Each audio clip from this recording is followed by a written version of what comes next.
Hi, and welcome to Random Rogers Big Picture for the week of May 20th. Special, our annoying neighbors are here and the dogs are probably going to go berserk edition. Two things on the agenda this week. One, a sale, and two, something about diversification. First, a sale. Friday, I sold out the last of my Sinopec. It was, I'm going to guess, maybe half of the original position, something for the people that have been around that long. I shaved some off just like a week ago at 99 and change. I sold out today, and that was only for some people that I shaved off at 99 and change. I sold out the rest today at, I think my average price was 103 and 97 cents. But that's it for China. I'm out, except I've got literally a couple of people that still own China Mobile. But out of Sinopec, out of China on a widespread basis. The idea behind that is quite simple. The market has gone like this.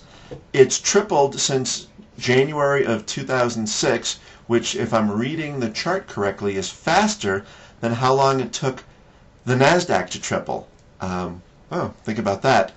I don't think that the Chinese market's going to drop by 75%, but I kind of feel like the music's going to stop, and I don't mind giving up the last 15 or 20% to someone else, or whatever happens. To me, it just seems prudent after a great run in all markets to pick something that, no matter what you think of China, you got to concede there's at least a little froth there. If something happens in Shanghai, I would expect it would domino into, the H-share market, the ADRs that trade here, which are not direct A-share. There is some dual listing on some of them, but hopefully you're in touch with how all of that works. I don't have to spend a lot of time on it. So that was the trade. With regard to diversification, lately I've had the chance to look at quite a few portfolios of people that were either thinking about hiring us, or a couple that came in actually on my Street.com email account. And generally when someone comes in like that through my email, I just ask them questions. I don't really give them a second opinion, but it's quite clear to me from the people that I've met with and some of these other emails I get. I'm thinking there's maybe been 4 people in the last couple of weeks, and these are people, some that do it on their own, some that get professional help. There's really a whole mix.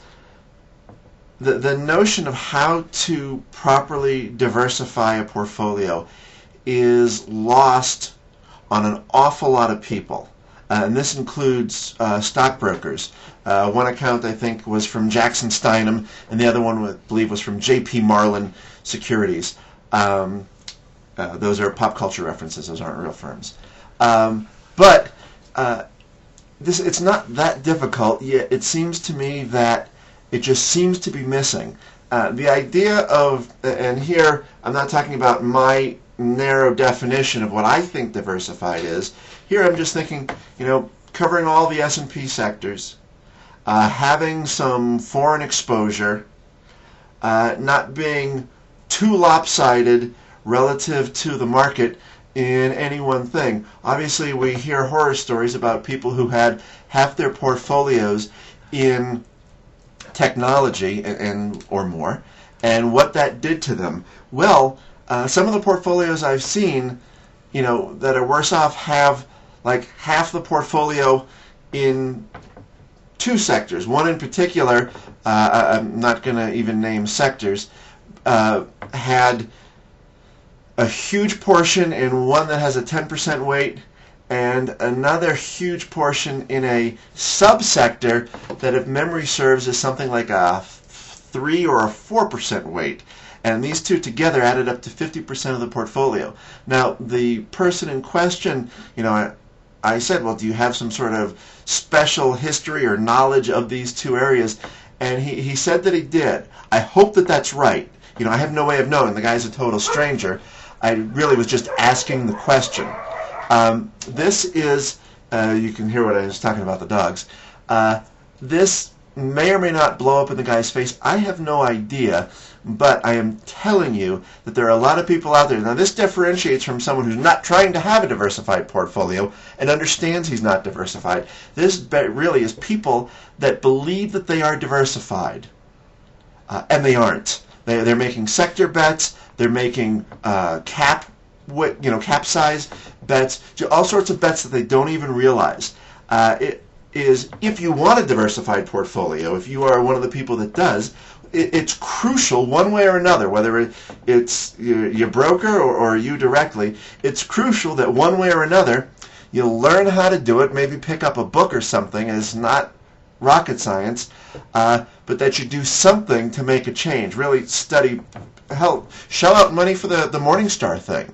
Let that analyze your portfolio. It's not going to get everything exactly right, but this is crucial if you, in fact, do want a diversified portfolio. And I'm trying to stress on that point. Some people don't. I get that. I don't understand why they don't, but they don't, and okay, I hear you. But if you think you want a diversified portfolio, I would spend the time this weekend, sign up for that. Morningstar must have a free trial. And make the effort to see if you really are diversified. The vast majority of people who ask me, one way or another, are not. And that's a huge, huge point. That's about it. Have a great weekend.